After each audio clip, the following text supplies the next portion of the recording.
Raivo Ogrē Loka ielas daudzdzīvokļu namā dzīvo jau 5 gadus. Visu šo laiku bez citu palīdzības nevarēja izkļūt no sava dzīvokļa. Tomēr ar labu cilvēku atbalstu situācija ir mainījusies. 12. martā tika atklāts pirmais Ogres Rotārija kluba sarūpētais elektriskais pacēlājs.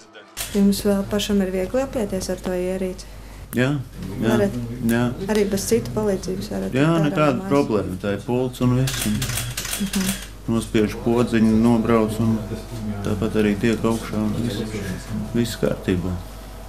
Tas kādi 3 gadi atpakaļ jau bija, kad Māris stāstīja par Rotary klubu un te stāstīja par visām aktivitātēm un beigās kaut kā tā lēnu garu un aizgāja jau. 3 gadi vilkās, bet tagad ir rekāri veiksmīgi realizējies. Raivo un viņa sieva neslēpj prieku par pacēlāju, kas atvieglos viņa ikdienas gaitas, ļaus biežāk apmeklēt sabiedriskos pasākumus un baudīt pavasarīgus izbraucienus pa netālu esošo veloceliņu. Citiem arī vajadzētu, tomēr, labi, man ir uzstādīti, bet ir jau vēl citi cilvēki ar īpašām vajadzībām uz riteņkrēsliem, kuriem arī varētu uzstādīt. Un tas jau atvieglo jebko.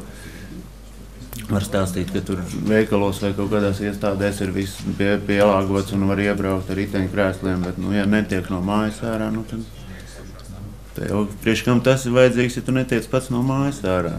Tā. Ogres invalīdu biedrības pārstāvis skaidro, ka šāds pacēlājs pilsētā ir pirmais. Realitāte ir skarba. Ja nav kāda, kas palīdz izkļūt ārā, cilvēki ratiņkrēslos ir, kā sacīt, iesprostoti 4 sienās. Mēs laikam apzinājām diezgan daudz, bet konkrēts piedāvājums dabūjām 3 Latvijas ražotājus, kas piedāvā šādu veidu iekārtas, teiksim tā. 3 gadu laikā mēs esam spējuši realizēt. Šodien ir tā diena, kad mēs viņu atklājām.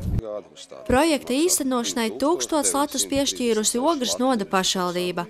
Uzbraucamajam ceļam pie mājas 500 latu finansējas Hipotēku banka, 500 latu ziedojas Startautiskais Rotārija fonds, bet pārējos izdevumus sedz paši šī kluba biedri. Ogres Rotārija kluba prezidents Ģirds Plakans atklāja, ka noteikti turpinās šāda veida iekārtu uzstādīšanu. Raivo nav vienīgais, kam pacēlājs ir nepieciešams. Turpināt mēs ļoti gribētu. Esam apzinājuši vēl šobrīd ir 4 konkrēti, teiksim, cilvēki, kam būtu Ogrē šāda vajadzība. Teiksim, realizējot šo projektu, mēs šobrīd zinām precīzi, cik ir izmaksas, cik ātrā laikā tas ir realizējams, kādas ir grūtības, kādas ir saskaņošanas, kas nav maz nozīmīgs šajā gadījumā. Rotārija ir organizācija, kas visā pasaulē vieno uzņēmējus un citu profesiju pārstāvjus.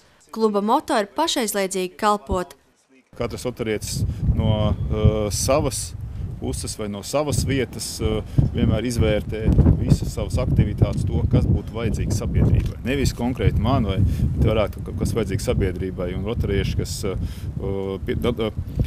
ir kluba dzīvē ikdienā. Visi ir ar savu dalību, ar savām dalības maksām, ar biedra naudām atbalsta šādu veidu projektiņas. Laura Liepiņa, Zanda Treško, Ogres televīzija.